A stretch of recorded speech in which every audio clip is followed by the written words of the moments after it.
So initially I heard some screaming and shouting coming from at least a carriage or two down. And then I made eye contact with another passenger diagonal to me. And it was clear that something was going on. We didn't quite know what. And then a minute or so later, a man comes running down with a very clear wound, bleeding quite badly on his arm. And I thought it was like some sort of Halloween prank at first. But then he shouting that someone's got a knife, he was stabbed. And then a few more people come running down the train. And then I grabbed my bag and my coat, and then I got up and moved forward down the train after them, trying to get as far down the train as they can. And that was kind of initially when I was like, oh, okay, something's happened.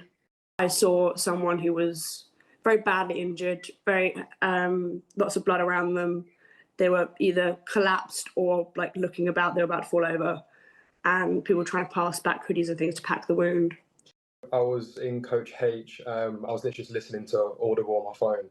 And then I had guys suddenly run past going, run, run. There's a guy stabbing literally everyone, everything. At first, there was a few of us kind of looking at each other like thinking it was a joke, like it's Halloween, like they're pranking. But then you could kind of see in their faces they were being serious. So I kind of got my stuff and I was running. And everyone was really pushing behind us, really panicking. And at this point, I was kind of asking questions like, what's going on? What's happening? Like, who is it? And they were like, a guy's just stabbing everyone back there. And then I put my hand on this chair, like just trying to push myself forward. And then I look at my hand and it's covered in blood. And then I look at the chair and there's blood all over the chair. And then I look ahead and there's blood all on the chairs. And I'm thinking, okay, this is pretty serious. And then it felt like literally forever. But eventually the train kind of stopped. And I thought it was actually in the middle of nowhere. And then I thought it was Stevenage, but it ended up being Huntingdon. Everyone's kind of running off. And then I get off the train and I'm thinking, okay, they're coming off from the far end of the train, which is my right-hand side. So I thought that he might be there still. So I'm looking to my right and I just see 20 people around 20 people in pure panic. There's 3 people severely bleeding. And one guy's holding his stomach and there's blood coming down his stomach, down his leg, and he's just going, help, help, I've been stabbed. So I've seen 2 people trying to help him. There's a few of us in a group that are running away. And we all get out. By the time we kind of completely get out of the train station, we run from the train station past the traffic lights and we're just kind of sticking together but watching it unfold. And to be fair, pretty quickly the police have come. There's about 8 police cars going straight in. And I didn't actually see what happened with the guy. I think he was arrested. Apparently there was 2. I only knew of 1 at the time. I've been on the scene since just after 9 p.m.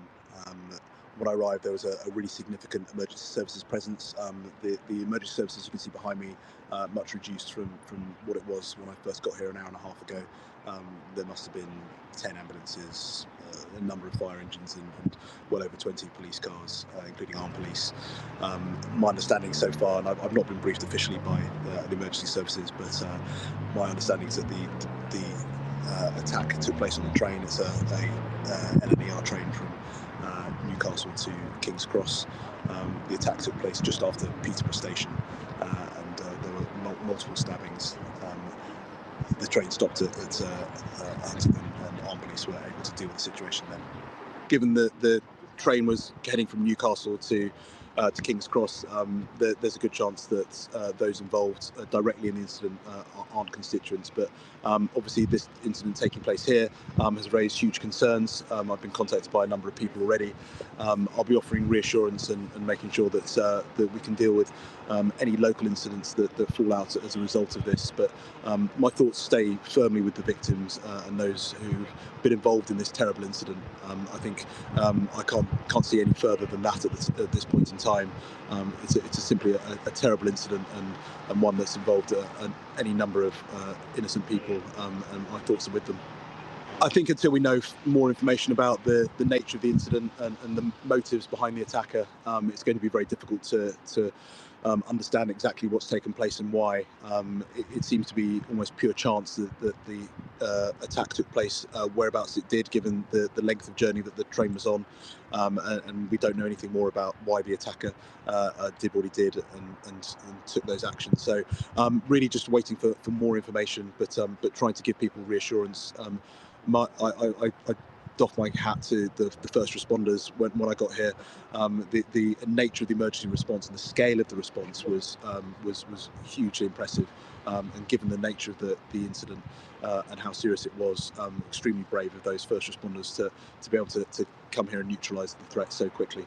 I'm hugely concerned by knife crime. It's an issue that I've raised on multiple occasions in Parliament, and have led debates on the issue. It's something that affected me much more when I lived in London previously, and it's not something that is necessarily we see very much of in this part of Cambridgeshire. So to have it brought to our doorstep is extremely concerning.